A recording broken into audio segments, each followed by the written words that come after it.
Something very strange is happening in Israel. Now, in order to understand Jerusalem's role in the end times, we must first delve into the ancient scriptures. You see, everything we see unfolding right in front of our eyes has been prophesied to happen. For thousands of years, the faithful have been watching and waiting for these events to unfold, because when they do, reality as we know will be changed forever. In this End Times Productions special report, we will be examining current events and the link to the end times.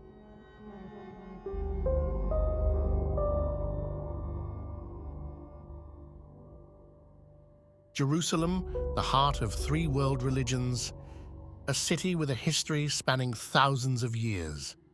But what does the future hold for this ancient city? Today, we explore the biblical prophecies surrounding Jerusalem in the end times. Zechariah 12.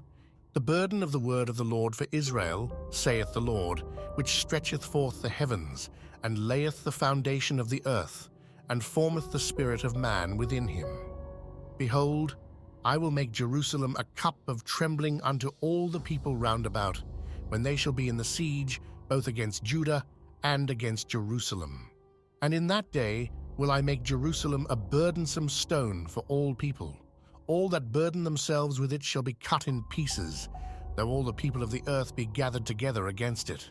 9. And it shall come to pass in that day that I will seek to destroy all the nations that come against Jerusalem. And I will pour upon the house of David and upon the inhabitants of Jerusalem the spirit of grace and of supplications. And they shall look upon me whom they have pierced, and they shall mourn for him as one mourneth for his only son, and shall be in bitterness for him as one that is in bitterness for his firstborn. In that day shall there be a great mourning in Jerusalem, as the mourning of Hadadrimmon in the valley of Megiddon. And the land shall mourn, every family apart, the family of the house of David apart, and their wives apart, the family of the house of Nathan apart, and their wives apart. When you see Jerusalem being surrounded by armies, you will know that its desolation is near. Then let those who are in Judea flee to the mountains, let those in the city get out, and let those in the country not enter the city. For this is the time of punishment in fulfillment of all that has been written. How dreadful it will be in those days for pregnant women and nursing mothers. There will be great distress in the land and wrath against this people. They will fall by the sword and will be taken as prisoners to all the nations. Jerusalem will be trampled on by the Gentiles until the times of the Gentiles are fulfilled. Zechariah prophesied of an era where all nations would gather against Jerusalem. In the midst of this, the Lord would defend the city, marking a pivotal moment in the end times. Now combine this with 2 Thessalonians chapter 2, verses 3 through 4. Paul speaks of the man of sin, or son of perdition, who will exalt himself above God, sitting in the rebuilt third temple in Jerusalem, claiming to be God. The man of sin, otherwise known as the Antichrist. There are three books which clearly map out the plan for world domination. The Bible, written by Hebrews, Morals and Dogma, written by Freemason Albert Pike, create an apocalypse that will exhaust and depopulate the masses through deadly designer viruses, global terror, economic disasters, and nuclear war, when the remaining survivors will gladly embrace the promises of a handsome, charismatic new leader who will unveil his plan of hope for eternal world peace. The only way to achieve eternal world peace, he will explain, is to put an end to the 5 causes of war. Secretly, he knows there is only one main cause of wars: the wars caused by his royal ancestors who planned, provoked, financed, and profited from them. He will sell his peace plan by telling the world that border wars will only end by creating a world without borders. Religious wars will only end by creating one world religion of interfaiths. Economic wars will only end by creating a cashless, debt-free society. Rivalry wars between rulers will only end by creating one world ruler. The tools used for war, from handguns to nuclear bombs, will be eliminated, and one world army will be created, which will guarantee world peace. How will this eternal peace plan be accomplished? Through the United Nations, which is the brainchild of the Committee of 300 Ruling Families.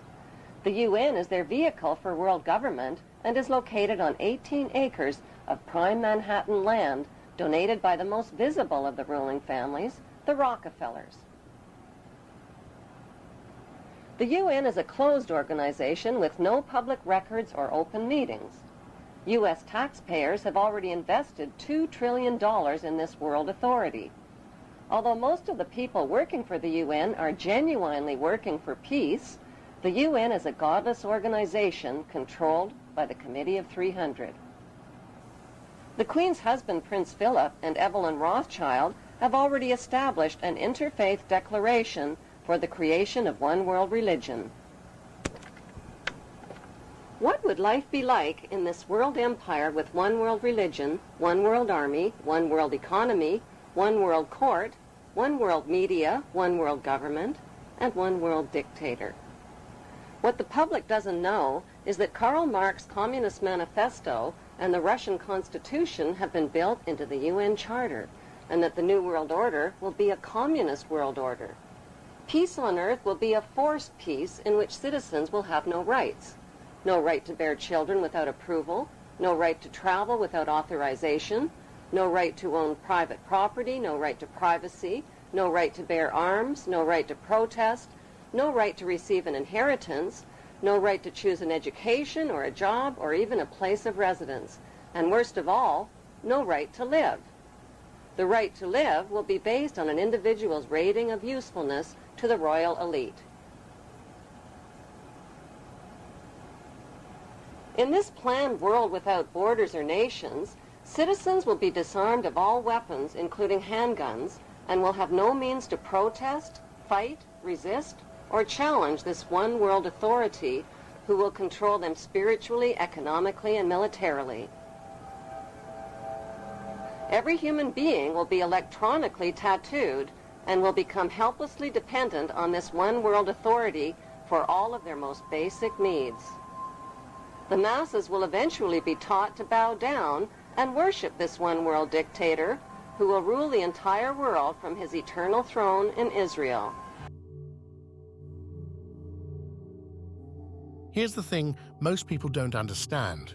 Today's geopolitics can't be ignored, especially when discussing Jerusalem's prophetic role and the times that we see coming on this earth.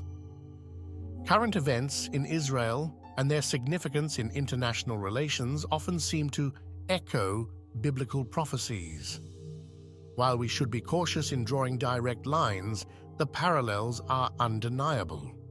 In my estimation, the world is being set up or prepared for a new leader, one who will seemingly end all wars and bring peace to the world during a time of unspeakable calamity, one who will unite the religions of the world under his new banner of inclusivity and love, a world leader who will demonstrate actual supernatural powers on TV, TikTok, Instagram, and YouTube in order to convince the masses to follow him, and follow him they will, right into the depths of hell.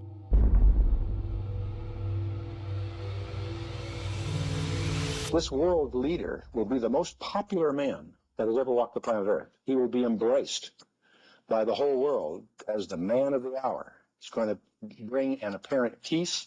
He will rise as a finance man, a peacemaker, but emerges as the most powerful dictator that the world has ever seen. He will be a dynamic, mesmerizing public speaker. Apparently, this is the way he will literally sway the world. And it talks about him winning the hearts of the world, not just taking power over them, but he wins their hearts. He convinces them that he is the one who can bring world peace and prosperity and security. He's a convincer. He's able to persuade people like no one ever has before. The Bible also speaks of him as having supernatural powers, doing signs and wonders. He's going to be a very convincing act. He's going to be the most attractive leader